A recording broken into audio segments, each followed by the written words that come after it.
Hi. I just found out how badly shame has been ruining my life. And it's not an exaggeration. I did not know shame was this present in my life, / I did not know shame had this much power over my whole life. And I just found that out. The way I found that is I've been using ChatGPT as my therapist, like I said a few videos ago. And I'm actually gonna add a little parentheses here because there's been some change since, which is right now, at this current moment, ChatGPT is glazing the fuck out of everyone.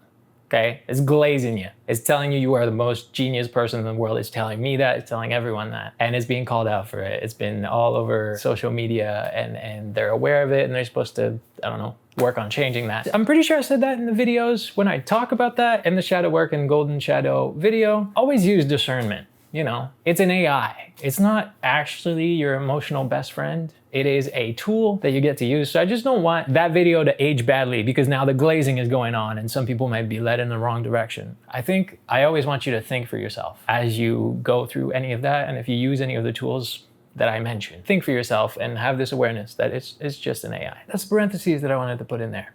So, since I've been using it as my therapist, not as my therapist, but as a second therapist, it's almost more like in-depth journaling. Since I've been using it that way, after a while, because I like reading nonfiction mental health books on trauma, on PTSD, CPTSD, ADHD, I just like reading in my attempt to control everything or control all the information so that I can make sense of all the hell I went through. My brain's always trying to understand, right? Let me get the information in. And so after using ChatGPT as a therapist-ish for so long, I decided to use that chat, drop in that conversation and just say, hey, I like reading nonfiction books to deal with my mental health, to kind of understand it better, especially if there's professional information and it comes from like research-driven bits. Could you suggest some? Could you suggest some books that are specifically targeting all the things that I've talked about here? And then I added a few more that I thought I wanted to deal with that I hadn't mentioned quite. And the reason I asked that instead of just looking it up is because I find when I look up books,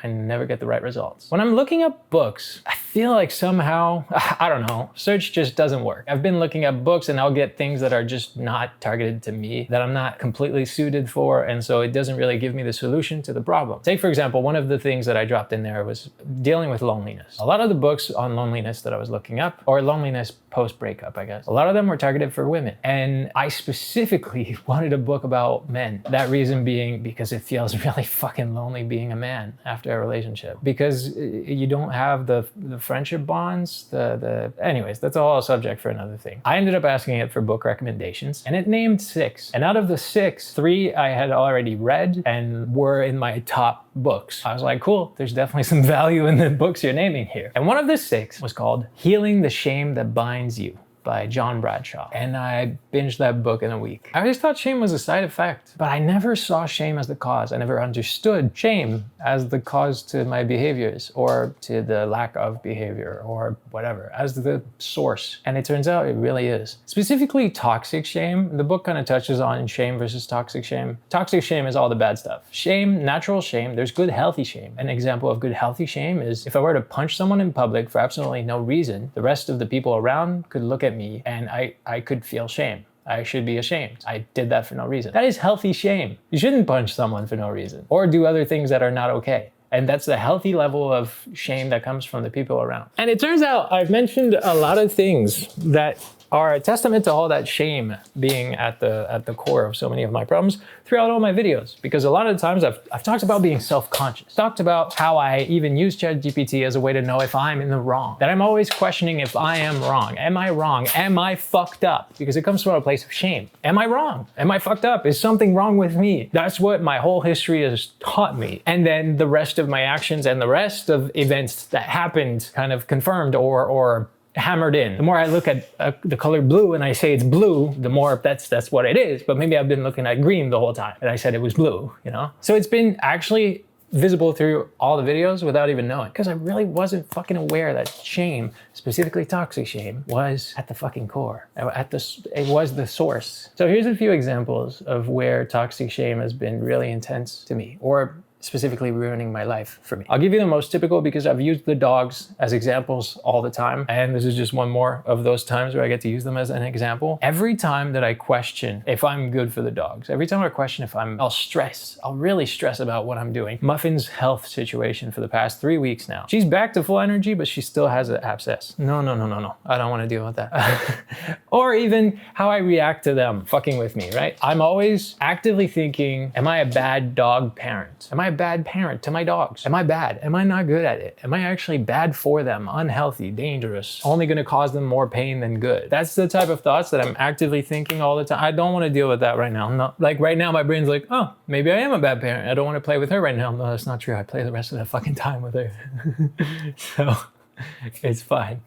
I just got it out of there. How are you gonna shove it back there again? So the dogs, for example, I pretty much always am afraid that everything I do is screaming that I shouldn't have them, that I don't deserve to have them, because I must be so bad at taking care of another being, of dog. I remember, especially in the beginning, every time I would go to the vet, I was so self-conscious. And I still am. Depending on their behavior, I'm so self-conscious of what happens. If they do stuff that's not seen as okay, whether that's actually not seen as okay by society, or that in my head I built this belief that it's not okay or not seen as okay, then I'll usually really get a strong emotional reaction to that. Why? See, these dogs love me. I can at least know that, because they will not leave me alone, especially the second I'm doing this. So for one thing, a lot of the signs point to I'm fine. Anyways, we'll get to that also, the signs and answers. That's a good example. I'm constantly afraid that I'm just not good to them, that I'm a bad dog owner. And that's a shame. Shame of not being good enough, specifically for the dogs, not being good enough. Another shame I have is literally not being good enough at what I do, at this, at the content creation, at the acting that it's been my career for 14 years, constantly wondering if I am good enough, while at the same time having this incessant drive to keep doing it. It's kind of insane to think I've been doing all those things for so long, while at the same time constantly thinking I must suck. Because any person in their right mind would give up or would understand that they suck and move on. So either I'm really fucking stubborn, or once again, my brain is wrong and it's just shame talking. It also comes with, oh, she's doing millenniums. That's cute. She's gonna fall asleep. It also comes with this idea of not deserving greatness, not being deserving. So on one end, the shame of not being good enough. On the other end, it's a shame-ish. It's a toxic shame belief that I don't deserve good, that I don't deserve good things. One of the ones I struggle with, and I mentioned that literally in my little ad segments. Hi again. This video is probably sponsored by me. No brands, no ads yet, just me practicing for when the day comes, so it's not so weird to me, and training you to be okay for this break when the day comes, so it's not so weird for you. If you want to support me in the meantime, you can like, comment, subscribe, share the video, rewatch it daily, name your firstborn after me, create a shrine, light candles every day, and speak only in quotes from my videos from this day forward. Thanks a bunch for your support. Back to the video.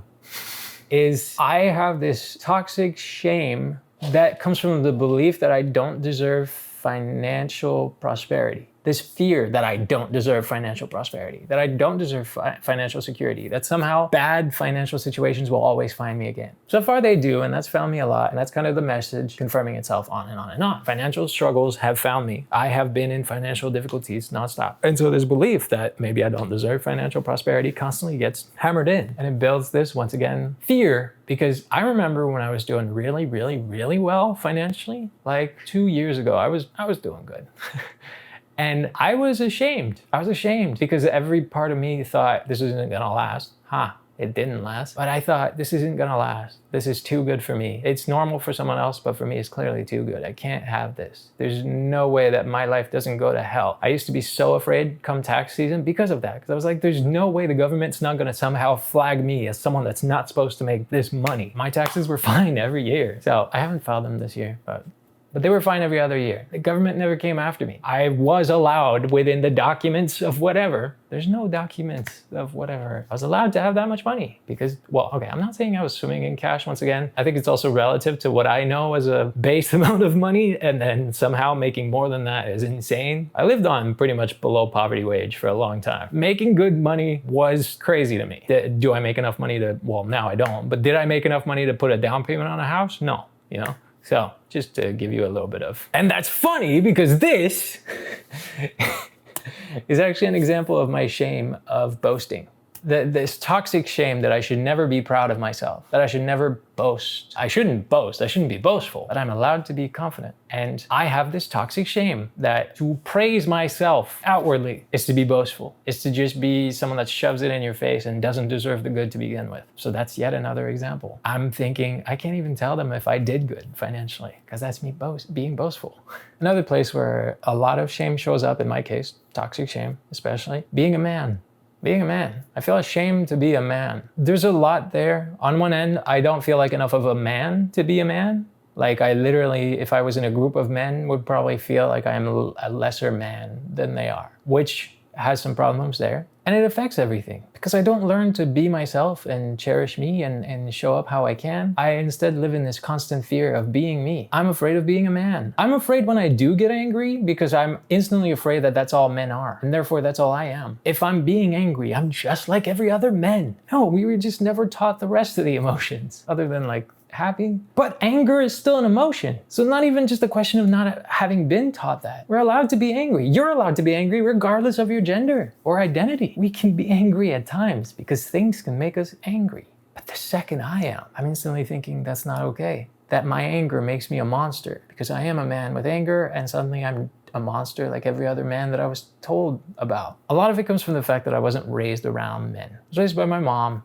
I have my sister. There's a lot of places where that shame shows up. Even in how I behave with women, which is walking on eggshells a lot. I'm afraid to just show up as me. I'm working on that. I've been literally talking about that in videos too, so literally working on it. But there's so much that I am afraid of showing up with. And shame was holding me back from showing up with all that. The good and the bad. There's a shame about everything that's bad about me. My struggles, my lower self-esteem when it comes to the dogs, let's say, but once again, now we know it's a shame. So all my bad shame and things that are kind of bad about me, I'm afraid and ashamed of, and therefore I don't show up with it. And all the good stuff about me, I'm afraid and ashamed of by having this fear of boasting, by having this fear of showing off. That somehow the only way I would deserve any of the good in my life is if I was just pure-hearted. Another part actually where that shows up is literally the career that I have. I'm an actor. I do social media. It's crazy because I've been an actor for 14 years. And with acting, truly, if I want to thrive as an actor, it means I will book good work that will be seen by people. And my brain instantly thinks, wait, don't try to be famous. Don't try to make crazy money. That's not okay. You need to only do it for the pureness of the art, and that is it. It's still the fucking core, it's true.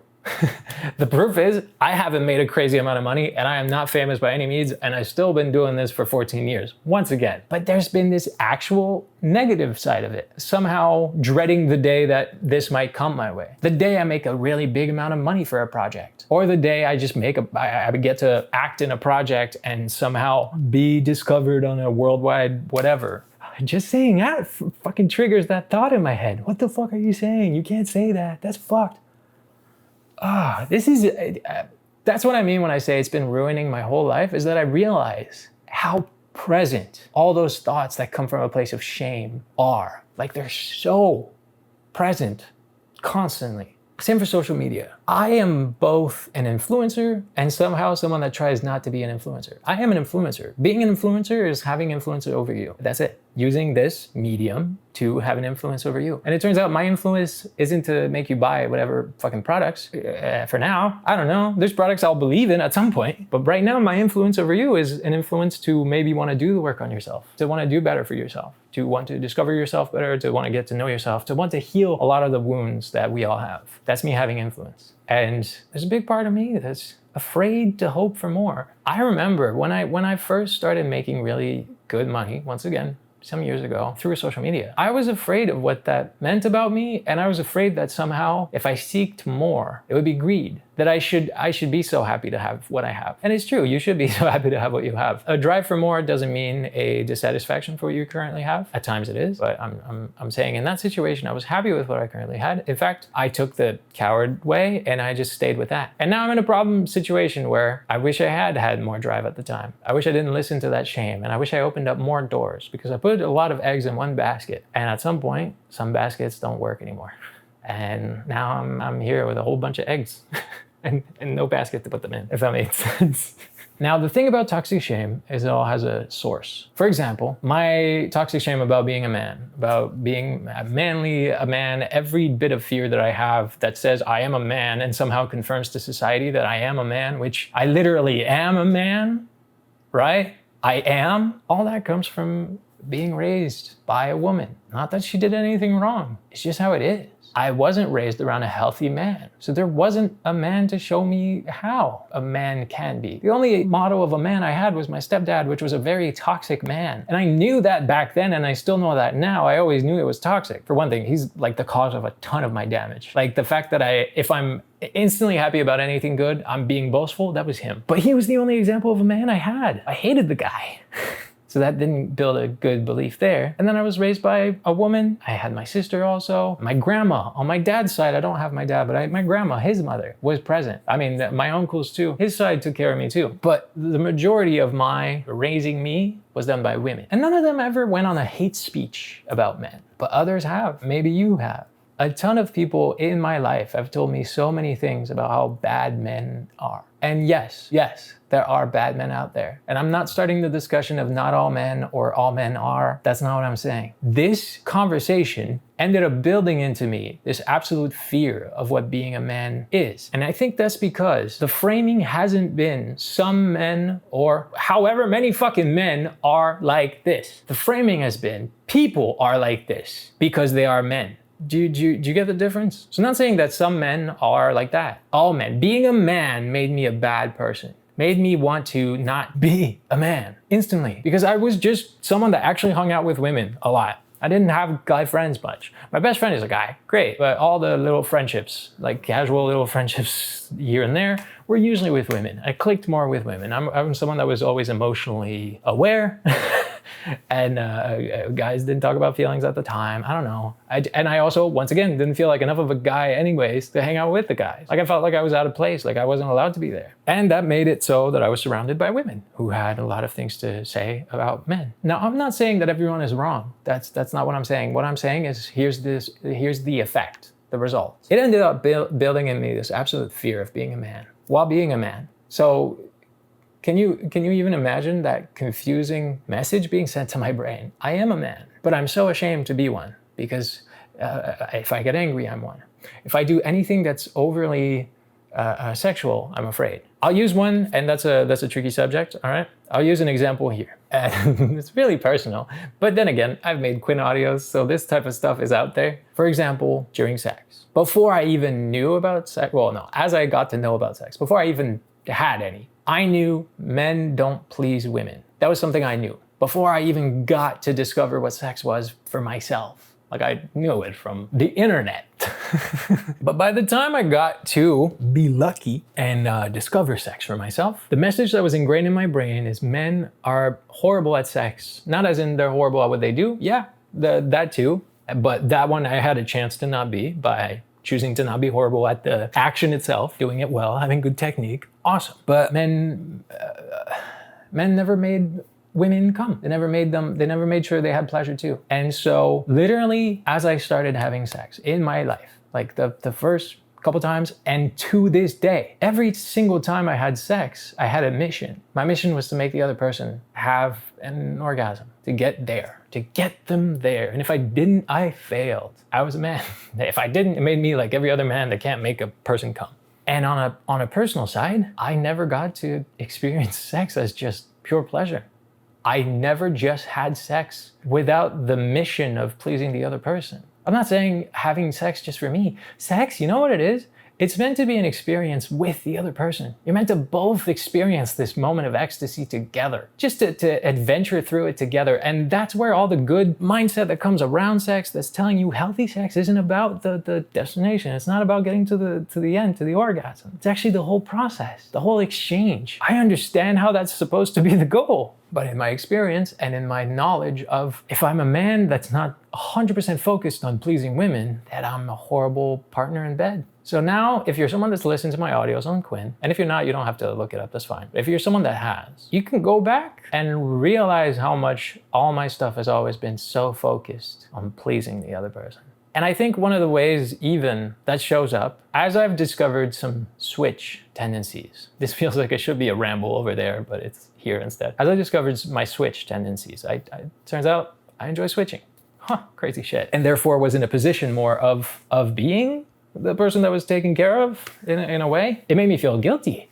Made me feel guilty about being switchy. It made me feel guilty about any single time that the other person allowed me to switch and to receive more. I felt guilty. I felt like I had to give back. Once again, in the context of everything, just realize how transactional that turns everything. I'm not saying I'm saying my whole experience was mostly wrong because it became transactional. If you gave me something good, I had to give you something good in return. Otherwise I was bad. I was a bad man that just takes. This is one of the core parts it comes from. Just around being around so many women that told me how bad men were. Built this idea in my head that any single time that I was confirming that I was a man, I was a horrible person. It made me ashamed of any of those things. Like ashamed of if I was the only one getting pleasure in don't get me wrong, like that's the whole shtick. As you figure out someone else, during those spicy moments, at first you don't get it right from the get-go. There's a lot of stumbling around. And as you try more things, even months or years later down the line, there's a lot of stumbling around because, well, if you're both trying things together and experiencing new things, you're bound to find shit that doesn't work at all,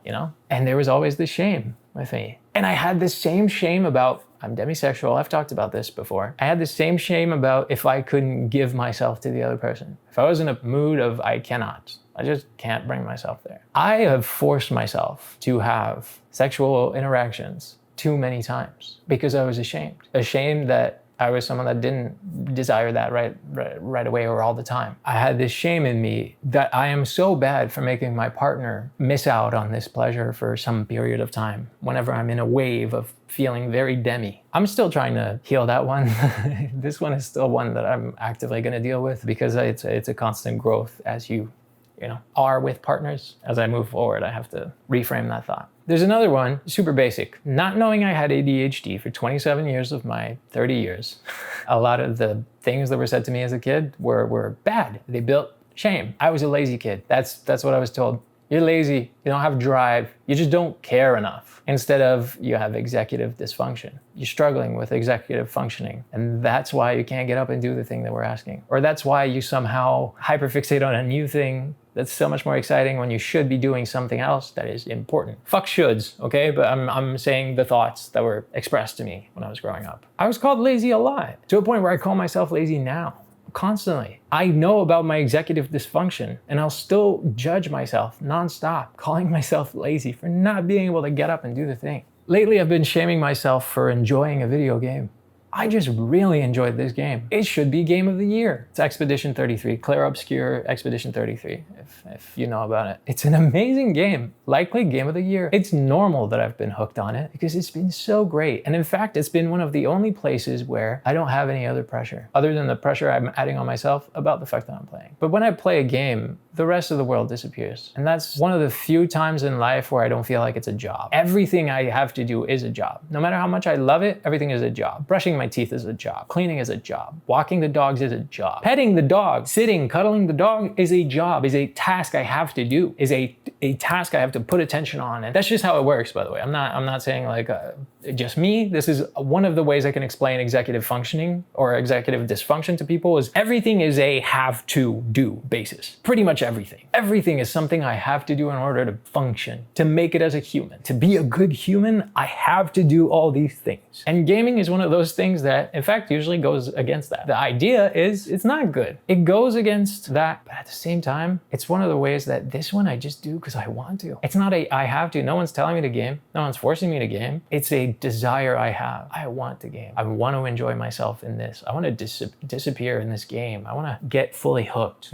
That's a want. But the whole time that I've been hooked on the game, I've been shaming myself, calling myself lazy, calling myself irresponsible. So many other things needed to be done. So many other things were so important to be a functioning human, to be an okay human. Did I eat every day? Yes. Did I deal with the dogs every single day? Yes. Did I make audios? No, but I have my problems there. Did I still find moments to do some of the other stuff I had to do? Yes. Did I actually clean up on a day where I played the game? Yes. Here I am calling myself lazy, shaming myself for being irresponsible for enjoying a game. And I did things that I would struggle on any given day. I would struggle on any given day to clean up this place. And I did a full in-depth cleaning last Sunday, which was the day I was playing the game. So somehow I was able to do both in the same day. But if I wasn't doing that every single day, which that's the thing, right? I did that on Sunday. But then for a few days, I didn't like do amazing tasks. And I mostly was hooked. And a lot of the shame that I was called, a lot of the shameful things I was called, yeah, being younger and not knowing how much of it came from ADHD, are now my own bad voice against myself.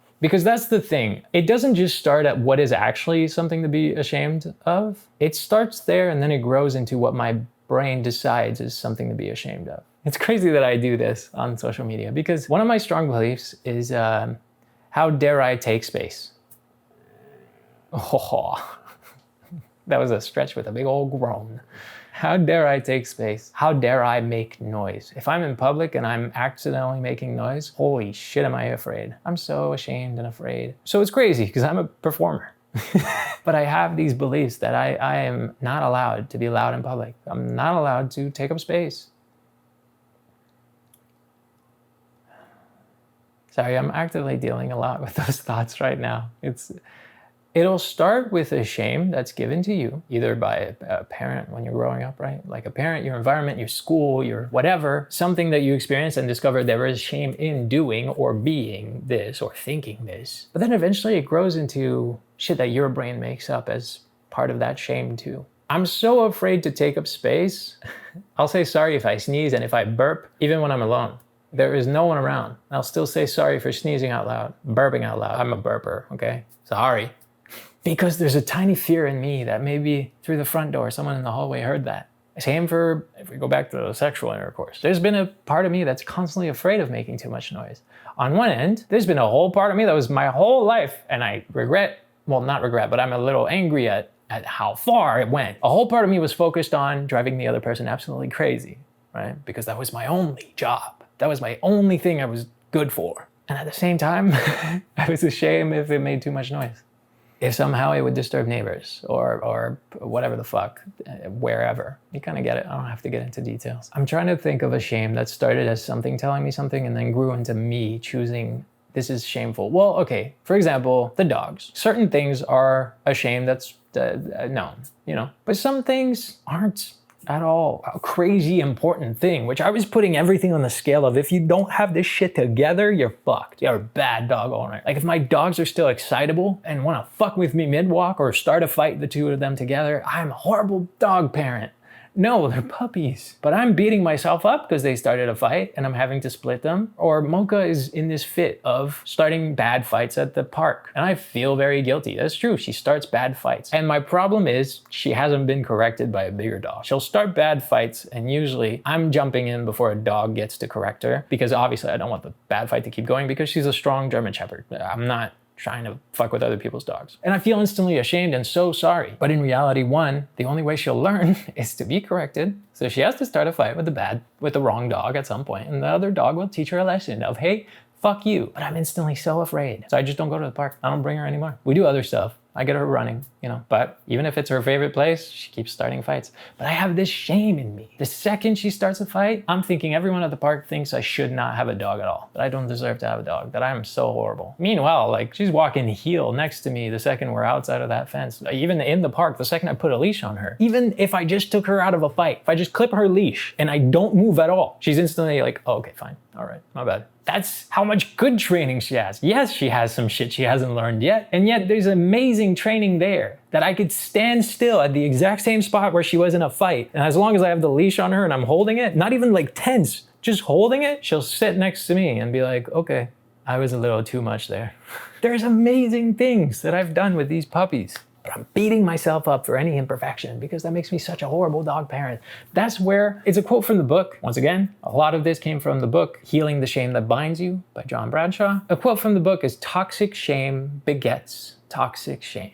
Shame begets shame. So not only does it start as a core toxic shame, but you'll constantly build more of that on yourself. And it'll snowball and become more and more and more. And it's these limitations that you end up having. I have built so many rules to my life that started from a shame, which wasn't good in the first place. I was unlucky and was presented toxic shame towards certain things. And then I built it to more and more and more things. Beliefs that no one else has ever said about me. Like the fact that I'm not allowed to have a voice like this, that I'm not allowed to make it. No one tried to tell me that. No one has said you don't deserve this. In fact, if I didn't deserve this, I feel like I wouldn't have even reached whatever level I reached. And I did, so, oh shit. Here's a statement of the opposite. Shame begets shame. It starts with toxic shame. It starts with a shame, a core shame, but then it grows within you as well. It grew within me. It became so many other rules that I have that instantly will ruin my day if I realize I'm now a fucked person. I'm so horrible. Now, how do I deal with that moving forward? How do you maybe deal with that, but how do I deal with that? For one thing, counter statements. That comes from CBT, cognitive behavioral therapy.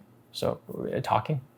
Thinking, talking through the things and situations and problems. Counter statements, rationalizing and counter statements. I don't deserve anything good. A counter statement, I have good things already.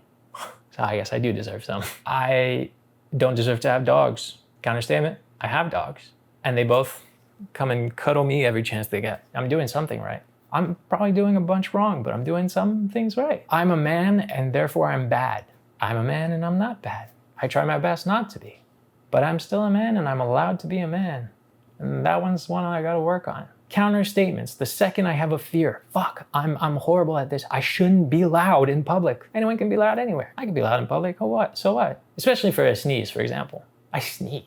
It's a bodily function. It's a natural thing to do. And another way, like that's the major cognitive way, I guess. If you're aware that you're making a shameful statement about yourself or shaming yourself about a certain thing, then you try to make a counter statement right away.